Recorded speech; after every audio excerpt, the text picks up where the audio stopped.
natin. Yan.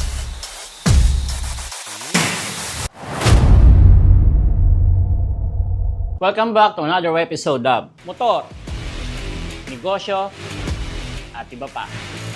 And this is your host, Coach Red and Motovlog. Every vlog essence may sasay bawat content. Mga vlog niya may halaga, may lalim sa salita, hindi puro lang pagtawa. Kaya't mag-follow ka na, Coach Red and Motovlog.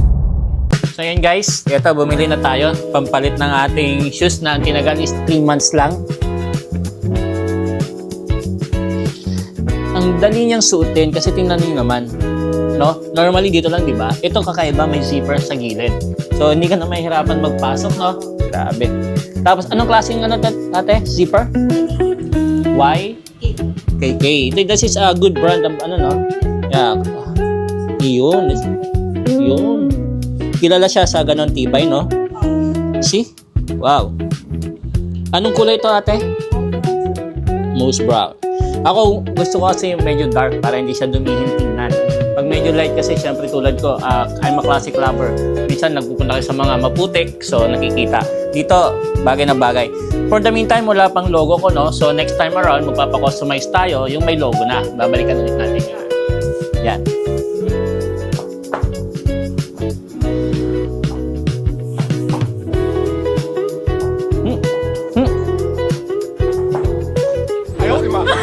Di pa tayo bayad, huwag mo nang tatakbo. Yan. Ganda. Grabe. Yan.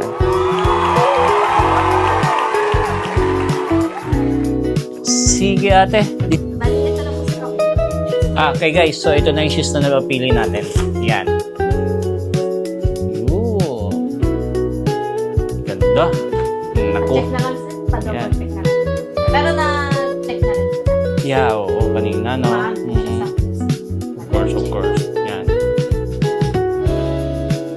Double check natin yung guys. Zipper. Tingnan nyo kung talagang gumagana, di ba? Yan. So, okay shoes guys. Working. The other also. Check natin. Yan. May warranty naman to ate. Lifetime warranty.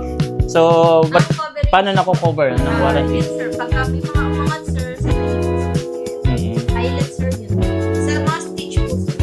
Kasama din pag medyo natasas. Pag nabutas, hindi na. Hindi na pupunta sir kasi tulad. Oo. Yung mga na-aksidente, nagasgas, syempre hindi nakasama yon. Anything na within the, production. Okay. Tapos sir, yung velcro sir, pag hindi na siya magbigay. Oh, nice. Galing. Oo.